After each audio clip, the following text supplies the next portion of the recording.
اعوذ باللہ من الشیطان الرجیم بسم اللہ الرحمن الرحیم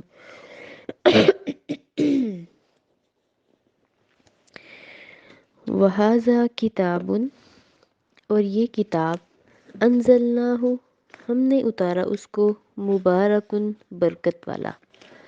مصدق الذی، تصدیق کرتی ہے یہ کتاب، بین یدیہ، الذی بین یدیہ، ان کتابوں کی جو ان کے ہاتھوں میں ہے۔ ایک ترجمہ یہ ہے، ایک آسان ترجمہ یہ بھی ہے کہ تصدیق کرتی ہے ان کتابوں کی جو اس سے پہلے ہیں، یعنی ہر کتاب کی۔ وَلِتُنذِرَ، اور تاکہ آپ ڈرائیں، القریٰ، بستی والوں کو، ومن حولہا، اور اس کے ارد گرد لوگوں کو، والذین یؤمنون، وہ لوگ جو ایمان لاتے ہیں، بالآخرۃ، آخرت پر، یؤمنون بہ، وہ ایمان لاتے ہیں اس کتاب پر بھی، وہم علی صلاتہم، اور وہ اپنی نمازوں کی، یحافظون، حفاظت کرتے ہیں۔ اس آیت مبارکہ کے اندر اللہ رب العزت نے قرآن مجید کا ایک بہت خوبصورت تعارف کرایا کہ یہ کتاب جس کو ہم نے نازل کیا ہے یہ برکت کا باعث ہے۔ برکت کا باعث کیسے ہے؟ اس کی برکات ہر انسان انفرادی طور پر بھی لیتا ہے، اجتماعی طور پر بھی لیتا ہے۔ یہاں پر اس کی برکت اجتماعی ذکر کی گئی ہے۔ انفرادی برکت یہ ہے کہ جو انسان اس کو پڑھتا ہے اس کی زندگی کے معاملات آسان ہو جاتے ہیں، اس کی مشکلات جو ہیں وہ اللہ تعالیٰ اپنے ذمہ لے لیتے ہیں، اس کا بہت سا اچھا وقت نیکی میں گزر جاتا ہے جب وہ اس کو پڑھتا ہے، اور مصیبتیں ٹلتی ہیں، درجات بلند ہوتے ہیں، انگنت اس کی برکات ہیں۔ یہاں پہ اجتماعی برکت یہ بیان کی گئی ہے کہ یہ کتاب جو پچھلی کتابوں کی بھی تصدیق کرتی ہے، یہ برکت کا باعث اس طرح ہے کہ جب یہ اسلام عرب کے اندر آیا تو عرب ایسی جاہل قوم، قبائلی عصبیت سے بھری ہوئی قوم تھی جو ہر وقت آپس میں لڑتی جھگڑتی رہتی تھی۔ تو اس کتاب کے آنے کے بعد انتہائی مہذب قوم بن کر چند سالوں میں اس قدر بدل گئی، عادات اخلاق اس قدر بلند ہو گئے کہ یہی جاہل اور وحشی اور اجڑ قوم تمام اقوام کی پیشوا بن گئی، تمام اقوام کی یہ امام بن گئی۔ انہوں نے پھر بڑی بڑی حکومتیں کی، بڑے بڑے طاقتوروں کو ہرایا، دنیا کے بہت بڑے حصے پہ قابض آئے۔ تو یہ چیز یہاں پر اللہ تعالیٰ یعنی اس کی برکت ظاہر کر رہے ہیں۔ پھر یہ کہ اللہ تعالیٰ نے اس قرآن مجید کی ابتدا جو ہے وہ مکہ سے کی کہ آپ مطلب مکہ جو ہے اس کے وہاں سے اس کا سلسلہ شروع کریں۔ اس آیت کے اندر اللہ تعالیٰ نے قرآن مجید کے اللہ کی طرف سے نازل کردہ ہونے پر 4 قسم کے دلائل پیش کیے ہیں۔ ایک یہ کہ یہ کتاب اتنی خیر و برکت والی ہے کہ یہ زندگی کے ہر پہلو کو اور ہر شعبے میں تمہیں رہنمائی فراہم کرتی ہے، چاہے وہ عقائد ہوں، اخلاق ہو، زندگی بسر کرنے کے طریقے ہوں، فلاح و بہبود کے معاملات ہوں، ہر معاملے میں۔ اور دوسرا یہ ہے کہ اس کی بنیادی تعلیمات وہی ہیں جو اللہ تعالیٰ نے پہلی کتابوں میں اتاری۔ پھر یہ چیز ہے کہ اللہ تعالیٰ نے تیسری یہ چیز بیان کی کہ اس کتاب کا مقصد غفلت میں پڑے ہوئے لوگوں کو بیدار کرنا ہے، خواب غفلت سے بیدار کرنا ہے۔ چوتھا مقصد یہ ہے کہ اس کتاب سے صرف وہ لوگ ہدایت پائیں گے جو خواہشات نفس کے غلام نہ ہوں، بلکہ وہ اللہ اور آخرت پر ایمان رکھنے والے ہوں، جس کی واضح علامت یہ ہے کہ وہ اپنی نماز کی حفاظت کرنے والے ہوتے ہیں۔ یہ قرآن مجید کا تعارف جو ہے اللہ تعالیٰ نے اس آیت میں، کیونکہ قرآن مجید کا ذکر پہلے سے چل رہا تھا، اللہ تعالیٰ نے مطلب موسیٰ علیہ السلام کی کتاب کا تذکرہ کیا اس سے پچھلی آیت میں کہ انہوں نے اللہ تعالیٰ کی قدر نہیں کی، اللہ تعالیٰ نے جو ہے مطلب وہ تورات اتاری، تو یہ بھی ایک بہترین چیز تھی کہ تورات کے بارے میں یہاں پہ ایک نئی معلومات جو ہمیں حاصل ہوئیں وہ یہ تھی کہ پہلے تورات ورق کی شکل میں تھی، یعنی جلد کے اندر نہیں تھی، بائنڈنگ نہیں تھی اس کی، بس الگ الگ ورق تھا۔ اس کا نقصان یہ تھا کہ یہ علماء جس چیز کو چاہتے چھپا دیتے، جتنا حصہ چاہتے وہ ظاہر کر دیتے۔ تو یہ قرآن جو ہے نا، اس کی یہ صفت ہے کہ یہ جلد کے اندر ہے۔ تو یہ چند آیات یعنی اسی قسم کی چل رہی تھی۔ تو یہ کتاب جو ہے، یعنی اس آیت کے اندر قرآن مجید کے بارے میں 4 باتیں بیان کی گئی ہیں، اور مطلب سب سے پیاری بات یہ بیان کی گئی ہے کہ وہ اپنی نماز کی حفاظت کرنے والے ہیں جو قرآن مجید سے فائدہ اٹھاتے ہیں۔ قرآن اور نماز کا بہت گہرا تعلق ہے۔ جو قرآن سے لگاؤ رکھتا ہے اس کی نمازیں بھی پوری ہوں گی، جو نمازوں سے لگاؤ رکھتا ہے اس کا قرآن سے بھی تعلق بہت مضبوط ہوگا۔ ومن ازلم، اور کون زیادہ ظالم ہے، ممن افترا علی اللہ کاذبا، اس شخص سے جو باندھے اللہ تعالیٰ پر جھوٹ۔ اب یہاں پر اللہ تعالیٰ نے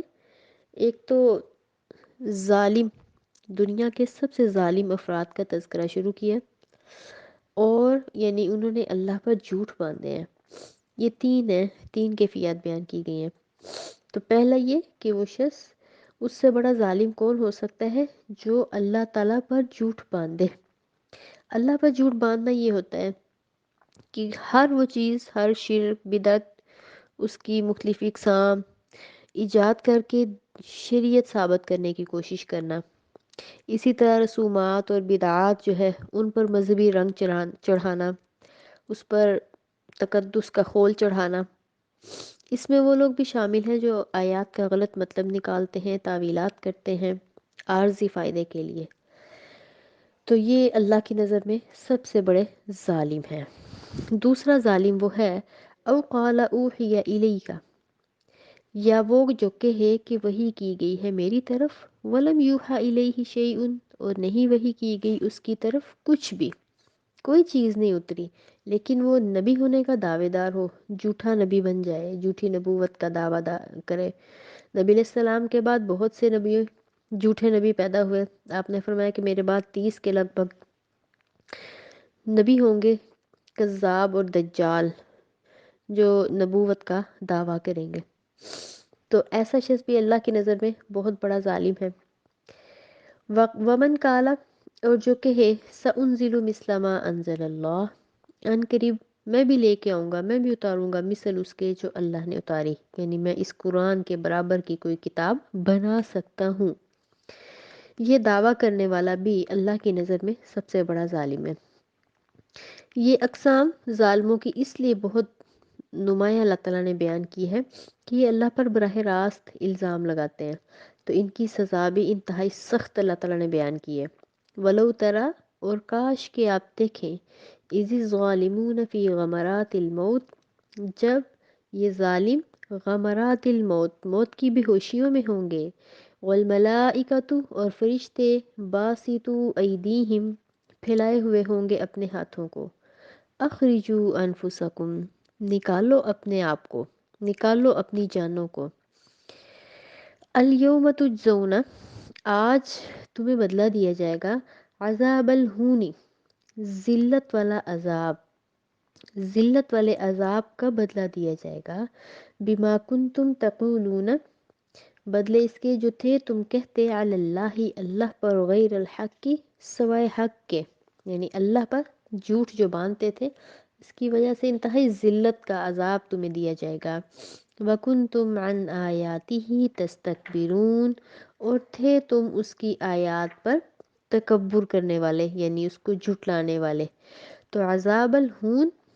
ذلت والا عذاب، اس کی ایک مثال نبی علیہ السلام کی ایک حدیث سے ہم اندازہ لگا سکتے ہیں۔ نبی علیہ السلام نے فرمایا کہ قبر کے اندر جو فرشتہ ہے، اندھا بہرا، اس کو کوئی پتہ نہیں، نہ اس کے پاس کوئی دل ہے کہ جس میں کوئی نرمی ہو، اس کے پاس ایسا لوہے کا ہتھوڑا ہے کہ وہ جب اس کے اوپر مارتا ہے تو اگر کسی پہاڑ پر مارا جائے تو وہ ریزہ ریزہ ہو جائے۔ تو وہ جب اس جہنمی کے جسم پر مارتا ہے تو وہ ایسا چیختا ہے کہ اس کو جن و انس کے علاوہ سبھی سنتے ہیں، اور اگر انسان سنے تو وہ پھٹ جائے، اس کی خوفناک چیخ کی وجہ سے وہ مر جائے، اتنی خوفناک آواز ہے۔ یہ ہے عذاب الہون کی ہلکی سی جھلک، استغفر اللہ، جہنم کا عذاب اس کے علاوہ ہوگا۔ یہ مرنے کے وقت کی انسان کی بے بسی بیان کی ہے کہ دنیا میں تو انسان بڑے بڑے دعوے کر لیتا ہے، حاجت روا بن جاتا ہے، نفع نقصان کا مالک بن جاتا ہے، مشکل کشا بن جاتا ہے، شفاعتوں کے امی بن جاتے ہیں، ولی اللہ بن جاتے ہیں، لیکن جب موت آتی ہے تو سب کچھ نکل جاتا ہے۔ اور یہ بھی موت صرف یہاں تک تھوڑی ہے، یہ تو انسان کو ویسے بھی اپنے ہر رشتے سے جدا کر دیتی ہے۔ اللہ تعالیٰ اگلی آیت میں اس کو واضح کر رہے ہیں کہ وَلَقَدْ جِئْتُمُونَا فُرَادًا، البتہ تحقیق آؤ گے تم ہمارے پاس،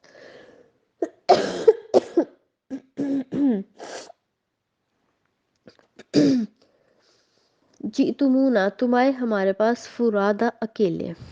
تم ہمارے پاس اکیلے آؤ گے، کما خلقناکم جیسا کہ پیدا کیا تھا ہم نے تمہیں، اول مرہ پہلی بار، یعنی انسان دنیا میں جیسے اکیلا آتا ہے، بے لباس، بغیر جوتے کے اور بغیر ختنے کے، ایسے ہی انسان اللہ کے سامنے میدان حشر میں صفے باندھ کے کھڑا ہوگا۔ جیسا کہ پہلی بار پیدا ہوا تھا اکیلا تھا، ویسا ہی اکیلا ہوگا۔ وَتَرَكْتُمْ مَا خَوَّلْنَاكُمْ اور تم چھوڑ دو گے، ما خولناکم اب جو کچھ بھی ہم نے تمہیں دیا، وراء ظہورکم اپنی پشتوں کے پیچھے، تمہارے دوست احباب، تمہارا پیسہ، جائیداد، اولاد، اپنے بنگلے، بڑے بڑے پلازے جن پر انسان کو بڑا فخر ہوتا ہے، سب کچھ پیچھے چھوڑاؤ گے۔ وما نرى معكم شفعاء اور نہیں ہم دیکھیں گے تمہارے ساتھ کسی بھی، نہیں دیکھتے ہم تمہارے ساتھ کسی بھی تمہارے سفارشی کو، الذین زعمتم وہ جن کو تم گمان کیا کرتے تھے، جن کو دنیا میں تمہیں یقین تھا کہ ہماری سفارش کرائیں گے، تمہیں وہ نظر نہیں آئیں گے، انہم فیکم شرکا کہ بے شک وہ تمہارے شریک ہیں، بے شک وہ تمہارے حصے دار ہیں، لقد تقطع بینکم البتہ تحقیق کٹ گئے تم سے تمام تعلقات، وَضَلَّ عَنْكُمْ مَا كُنْتُمْ تَزْعُمُونَ اور کھو جائے گا وہ سب کچھ جس کو تھے تم گمان کرتے۔ ہر قسم کا شریک، کسی بھی قسم کا امیدیں دلانے والا غلط، اللہ تعالیٰ اس کو یعنی اس دن مایوسی کی انتہا تک پہنچائیں گے، اس شریک کو پہلے جہنم میں پھینکا جائے گا اگر وہ دنیا میں اپنے جھوٹے دعوے کرتا تھا۔ انسان کے تمام تعلقات، تمام امیدیں، تمام واسطے جو دنیا میں اس سے وابستہ تھے وہ سب کٹ جائیں گے۔ ہر وہ چیز جس پر گمان کر کے وہ عمل چھوڑے ہوئے تھا وہ سب کچھ اس دن ختم ہو جائے گا، اور مایوسیوں کی ایسی انتہا ہوگی ایسے لوگوں کے لیے، خاص کر جو بہت کچھ اپنے آپ کو سمجھتے تھے، یعنی یہ تین جھوٹ بولنے والے ظالم انسان، ان کی جزا یہاں پر اللہ تعالیٰ بیان کر رہے ہیں۔ اللہ تعالیٰ ہمیں اس سے بچا کے رکھے اور عمل کی توفیق عطا فرمائے۔ السلام علیکم ورحمۃ اللہ وبرکاتہ۔